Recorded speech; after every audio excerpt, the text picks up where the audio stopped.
একটা শৈল্পিক পরিবেশে বড় হয়েছেন, শিল্পী পরিবারে বড় হয়েছেন।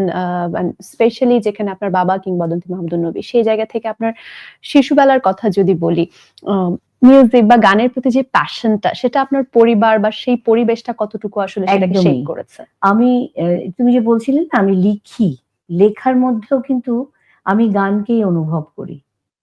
গান গানটা না মানুষকে মানে সংগীতময় একটা ভুবন, একটা পরিবেশ, একটা আ যে যেই এই জগতে আছে তারাই জানে বাস্তবতার সাথে তাদের কত দৌড়াতে হু, হয়। হু। হ্যাঁ?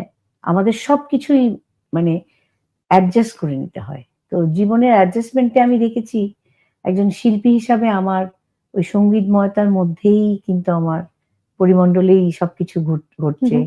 একটা সমাধান খুঁজছি। তো আমার বাবা, আমার মা, আমার খালারা, মামারা সবাই গান করত এবং আব্বার গান শুনে আমি মুগ্ধ হয়ে থাকতাম। তো আমি খুব গান ভালোবাসতাম। সামিনা হারমোনিয়াম বাজাতো, আমি গান গাইতাম। আচ্ছা। হ্যাঁ, ও ডাক্তার হবে, আমি গান গাবো। ও এমনটা ছিল এমনটা ছোটবেলায় কথা? ছিল, হ্যাঁ। আচ্ছা। যে আমি যে আসলে গান গাবো, হু, মানে হু। আমি শিল্পী হব আমি এটা জানতাম না। ছোটবেলায় আমার মনে হতো আমি শুধু গান গাইতে চাই। হু, হু। কেউ যদি জিজ্ঞেস করত, "তোমরা ২ বোন নুমা, সুমা কি করতে চাও?" সুমা বলত, "আমি ডাক্তার হব।" আর আমি বলতাম, আমি গান গাইবো।"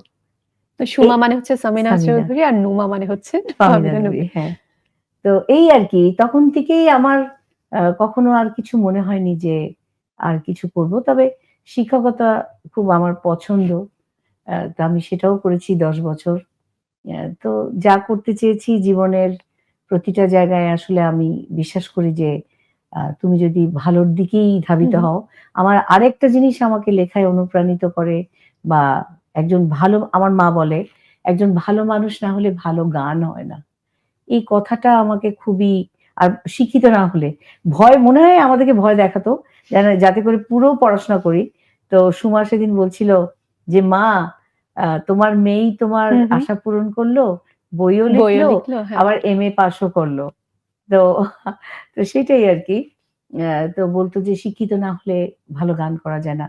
আর একটা জিনিস আমি মনে করি যেটা আমার লেখার মধ্যে থাকে সবসময়, দিন শেষে ভালোর ভালোই হয়, মন্দের মন্দ হয়। হু, হু। এবং আপনি কিছুদিন আগে একটা ইন্টারভিউতে এরকমটাও মনে হয় মেনশন করেছিলেন যে, খুব দারুণ লেখা মানে গ্রেট লিরিক যেটাকে আমরা বলি, একই সাথে কম্পোজিশন, সেই সাথে, সাথে হচ্ছে কণ্ঠ। সবকিছু মিলিয়ে একটি গানকে হ্যাঁ, টাইমলেস। অবশ্যই।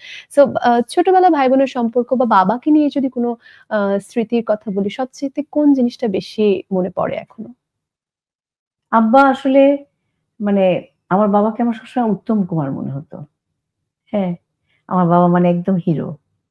জীবনে প্রত্যেকটা সন্তানের কাছে মেয়ে সন্তানের বেশি। মানে আর ছেলে সন্তান মাকে করে বেশি। তো আব্বাকে না খুবই উত্তম কুমার মনে হতো। হ্যাঁ? তো আমার মা বলত, "হ্যাঁ, কি বলে না বলে।" আচ্ছা যাই হোক। তো আব্বার গান গাওয়া, আব্বার কথা বলা, আব্বা যেখানেই যেত সেখানেই আনন্দ। হুম, মানে মাহমুদুর নবী ছাড়া আড্ডা হয় না। তারপরে আব্বা আসতো বাসায়। তারপরে একসাথে খাবো। দুপুরবেলা আমাদের একসাথে খেতে হতো, রাতেও। হুম। তো এই যে জিনিসগুলো প্লাস আব্বা যখন গান করত, আমরা যখন স্কুলে যাওয়ার সময় রেওয়াজ করত, মানে ওই ওই ধুনটা না আমাকে সারাক্ষণ এবং আব্বা খুব হাসতো, সরল হু, হু। এবং অনেক শিল্পীর জন্ম কিন্তু আমাদের বাসা থেকে। একদম। তো সে চাইতো সবাইকে নিয়ে রেডিওতে যেত, টেলিভিশনে ও খুব ভালো গায়। ও খুব মানে এই যে আটকে রাখার হু, হু। বিষয়টা, ওটা কখনো ছিল না। খুবই আচ্ছা। আব্বা সবাই মিলে সবকিছু করার মধ্যে একটা